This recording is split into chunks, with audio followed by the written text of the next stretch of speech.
जी students, तो आज हम लोग क्वेश्चन सीख रहे हैं कॉमन के। हमें जो क्वेश्चन दिए जाते हैं अलजेब्रा के अंदर कि कॉमन किस तरह से फाइंड करना है, तो आज हम लोग वो सीखेंगे। तो सबसे पहले आपको पहला क्वेश्चन नज़र आ रहा है, तो पहले ये कंसेप्ट समझ लें कॉमन जो है वो होता क्या है। तो थोड़ा सा आपको आसान लफ्ज़ों में अगर समझाऊँ तो कॉमन में क्या होगा कि जो आपको साइन दिया जाता है प्लस का या माइनस का, कोई भी साइन होता है, इस साइन के अगर दोनों तरफ कोई वैल्यू आ गई है तो इसका मतलब वो कॉमन में आएगी। जैसे देखें, इस तरफ वैल्यू आपकी 2x है और इधर 2 आया हुआ है, इसका मतलब 2 प्लस से इस साइड पे भी है, लेफ्ट हैंड साइड पे भी है और राइट हैंड साइड पे भी है। तो इसलिए हम कॉमन का मतलब क्या हुआ कि जो दोनों साइडों पे हो। तो यहाँ पे क्या कॉमन आ रहा है इस क्वेश्चन में, तो इस क्वेश्चन में 2 कॉमन आ रहा है, तो आप 2 यहाँ पे कॉमन लेके फिर ब्रैकेट लगाएंगे। ब्रैकेट के बाद 2 ऑलरेडी आपने कॉमन ले लिया हुआ है, तो फिर अंदर x रह जाएगा प्लस, अब आपको पता है 2 1 टाइम 2 होता है, तो यहाँ पे 1 आ जाएगा। ये आपको कॉमन एक क्वेश्चन इस तरह से आपको आ सकता है कॉमन का। अगर इससे हट के अगर हम दूसरे क्वेश्चन की तरफ जाते हैं तो एक कॉमन के लिए क्वेश्चन इस तरह भी आपको आ सकता है, जिसमें देखें एक तरफ प्लस के इस तरफ 4x है और इस तरफ जो है वो 16 है। तो इसमें आपको समझना ज़रूरी है। अब इस क्वेश्चन में तो 2 इधर भी था इधर भी था, तो आपने कॉमन ले लिया। लेकिन अब इस क्वेश्चन में अगर आप नोट करें तो x इधर है इधर नहीं है, तो यानी x कॉमन नहीं है। तो यहाँ पे 4 आ रहा है और इधर आ रहा है 16। अब आपको टेबल्स आने चाहिए। अब आपको पता है 4 के टेबल में 16 आ जाता है, तो इसलिए यहाँ पे जो कॉमन होगा इस क्वेश्चन में वो 4 होगा। तो अब यहाँ पे 4 कॉमन लेंगे, फिर ब्रैकेट लगाएंगे।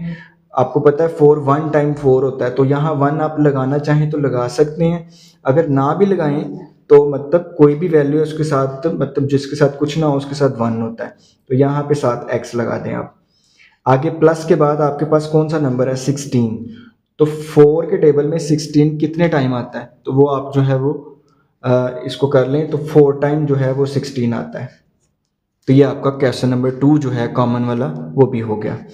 इसी तरह क्वेश्चन नंबर 3 भी आपको नज़र आ रहा है। अब ये जो कॉमन के मतलब जो है क्वेश्चन किस किस तरह से आपको मतलब एग्जाम्स में आ सकता है, मैं उसके अकॉर्डिंग आपको तमाम जो कंसेप्ट है वो कॉमन के जो आपको साथ साथ क्लियर कर रहा हूँ।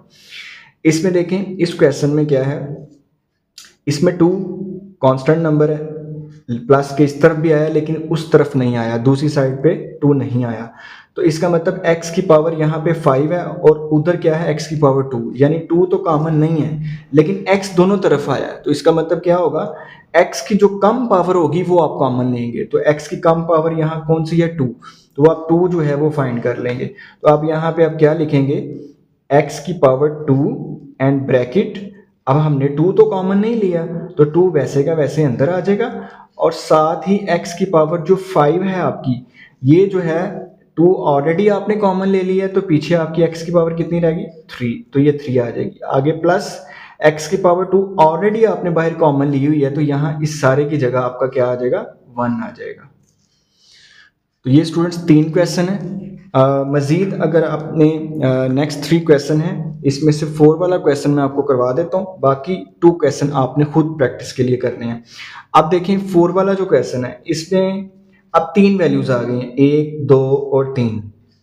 तो अब यहाँ पे 2 वैल्यूज थी, प्लस के इधर भी और उधर भी। यहाँ पे कितनी वैल्यूज आ गई हैं आपकी 3 वैल्यूज आ गई हैं।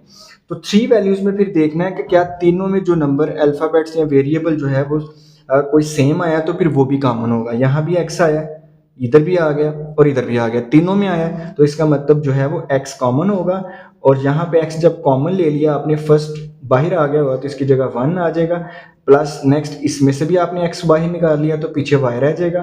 प्लस इसी तरह लास्ट पे जो है इस वैल्यूज में क्या है कॉमन, ऑलरेडी x जो है वो बाहर आ गया तो पीछे z रह जाएगा। तो ये आपका कॉमन क्वेश्चन, ये 3 तरह के मैंने आपको करवाए हैं। इसमें एक कॉमन और भी होता है जिसमें 4 वैल्यूज आ जाए, तो उसमें हम कैसे कॉमन लेंगे वो हम नेक्स्ट वीडियो में पढ़ेंगे। तो फिल वक्त ये जो 2 क्वेश्चन हैं जो है वो आपकी असाइनमेंट में होंगे। आप मुझे कमेंट्स में जो है ये क्वेश्चन सॉल्व करके मुझे बता दें कि आपका क्वेश्चन का आंसर ठीक आया या नहीं आया। Thank you very much.